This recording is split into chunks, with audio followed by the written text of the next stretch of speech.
ও তোমার মেয়ে, তোমার ঘরের বৌমা না। যতদিন পর্যন্ত এটা না ভাবতে পারবা, এটা না বুঝতে পারবা, এটা মনে না গাঁথতে পারবা, ততদিন পর্যন্ত কোনো কিছুই চেঞ্জ হবে না। বাবা, এই যে আপনার চা। বোমা, তুমি এসব কি পড়েছো? বোমা, এসব কি পড়েছো? যাও, এক্ষুনি আমার চোখের সামনে থেকে চলে যাও। কেন বাবা? আমি তো ড্রেস পরেছি, মানে ভালো ড্রেসই তো পরেছি। তুমি বুঝো নাই? তুমি বুঝো নাই কি পড়েছো? আমি তোমার দিকে তাকাতে পারছি না। আমি বললাম না তুই এখান থেকে যাও, এক্ষুনি চলে যাও এখান থেকে। কি সব ড্রেস ট্রেস পরে এগুলো? কিন্তু বাবা, হয়েছে কি আমি তো এটাই বুঝতেছি না। কি ব্যাপার, তুমি কানে শুনতেছো না? যাও, যাও এখান থেকে, যাও বলছি। আরে আরে, হ্যাঁ বাবা। এই দিনের জন্য তুই প্রেমের বিয়ে করেছিলি? এইসব করবি বলে? আরে শোন, তোর বউ এমন কাপড় চোপড় পরে আমি তার দিকে তাকাতেই পারি না। কি বলতেছো বাবা? ও ড্রেসে আবার কি প্রবলেম হলো? ও তো ঠিকঠাক কাপড় চোপড়ই পরছে। কি বললি? ঠিক পড়েছে? হ্যাঁ, তোর কাছে ঠিক হতে পারে। আরে এমন ছোট কাপড় পরে আমি তো তার দিকে তাকাইতেই পারি না। আশেপাশের লোকজন দেখলে কি বলবে? কি বলতেছো বাবা এসব? অর্ধেক কাপড় চোপড় পরে ঘুরতেছে মানে? ও তো ঠিকঠাকই কাপড় চোপড় পরে, আমি তো কখনো দেখি নাই। আচ্ছা ওয়েট, মোনা। আরে কি হলো আবার? ওকে ডাকছিস কেন? বাবা, সব তো ঠিকঠাকই আছে। আবার ওকে আমার সামনে রেখেছিস? তুই ওকে বিয়ে করেছিস, তুই ওকে যা ইচ্ছা তাই পর, আমার কোনো আপত্তি নাই, কিন্তু ওকে আমার সামনে রাখবি না কখনো। আমার সামনে আসতে বলবি না। বাবা, এসব কিছু এখন নর্মাল, সবাই এরকমই পরে। আবার বলছিস নর্মাল? শোন, তোদের জন্য নর্মাল হতে পারে, আমার জন্য না। আমি যতদিন এই বাড়িতে থাকবো ততদিন তোর বউ এইসব কাপড় পরতে পারবে না। আর যদি পরতে চায় তাহলে তাকে তালাক দিয়ে দে, তালাক দিয়ে বাপের বাড়ি পাঠিয়ে দে। আমি সব একদম সহ্য করবো না। বাবা, তোমার মাথা ঠিক আছে? তুমি জানো তুমি কি বলতেছো? হ্যাঁ, ঠিকই বলেছি। হয় তুই তাকে তালাক দিবি, নতুবা আমি বাড়ি চলে যাব। একবার যদি আমি গ্রামে যাই না, তাহলে জীবনও তুই আমাকে আর ফেরত আনতে পারবি না, বলে দিচ্ছি। হ্যাঁ বাবা, আমি না বুঝতে পারতেছি না, এতটুকু একটা ব্যাপার তুমি কেন এত বড় করতেছো? দেখ, তুই ভুলে যাচ্ছিস কেন, আমি গ্রামের চেয়ারম্যান। একবার যদি গ্রাম থেকে 2-4 জন লোক এসে তোর বউকে এভাবে দেখে, তারা কি বলবে?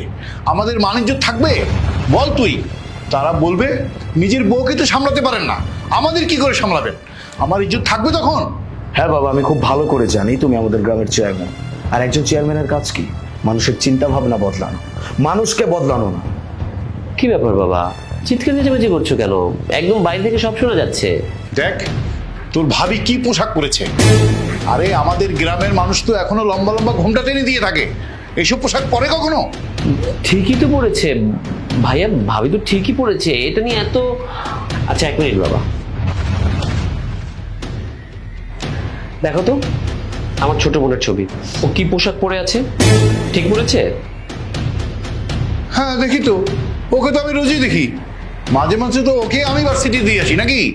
বাবা সবসময় ওকে বৌমার চোখেই দেখছে, কখনো নিজের মেয়ের চোখে দেখে। আচ্ছা বাবা, তোমার মেয়ে যখন এরকম খোলামেলা পোশাক পরছে, তাকে দেখতে তোমার কাছে খুব নর্মাল মনে হয়েছে কেন? কারণ ছোটবেলা থেকে তাকে মানুষ করছো, নিজের চোখের সামনে বড় হয়েছে। সে যাই পড়ুক না কেন, তোমার সামনে তাকে নর্মালি মনে হবে, কারণ সে তো তোমার রক্ত, তোমার নিজের মেয়ে। কেন, ওকে কি নিজের মেয়ে ভাবা যায় না? ও তো কারো না কারো মেয়ে, কারো না কারো বোন।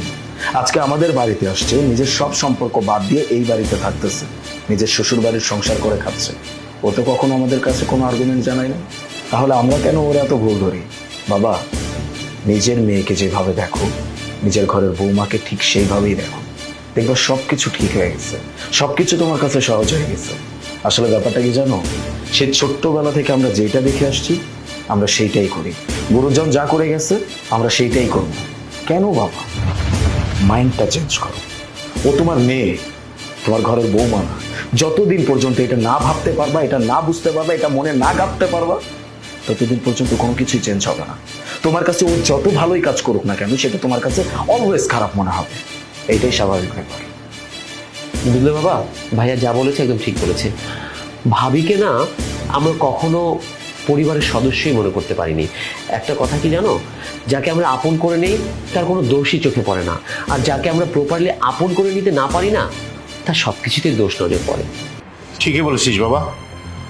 তোরা ঠিকই বলেছিস, তোদের চিন্তা ভাবনা ভুল নেই, ভুল আসলে আমাদেরই।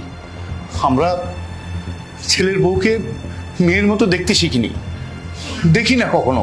আসলে আমরা শুধু মুখে মুখেই বলি ছেলের বউ আর মেয়ে এক, ছেলের বউ মেয়ের মতো। এটা আসলে ঠিক না, এটা শুধু মুখে মুখে, অন্তর থেকে আমরা বলি না। আসলে অন্তর থেকে যদি বলতাম তাহলে এই সমাজটা অনেক সুন্দর হতো, বৌমারাও বৌমার মতো হতো। তোরা আমার চোখ খুলে দিয়েছিস, তোরা সত্যি আমার চোখ খুলে দিয়েছিস। হ্যাঁ, বৌমা, আসলে আমি তোমার উপর অনেক অন্যায় করেছি, অনেক ভুল বুঝেছি। তুমি আমাকে আমাকে মাফ করে দাও মা। না বাবা, আপনি আমার কাছে সরি বলবেন না, আপনি তো আমার বাবা, আপনি কেন আমার কাছে ক্ষমা চাচ্ছেন? আমি মানছি যে আপনি হয়তো প্রথমে বুঝতে পারেননি, তাই আমাকে এই ধরনের কথা শুনিয়েছেন, বাট বিশ্বাস করেন আমি কিছুই মনে করিনি। আরে বৌমা, করছো কি? চা তো ঠান্ডা হয়ে গেছে, যাও মা, আর কাপ চা বানিয়ে নিয়ে এসো। আচ্ছা বাবা, আমি চাটা আবার গরম করে নিয়ে আসি, কেমন?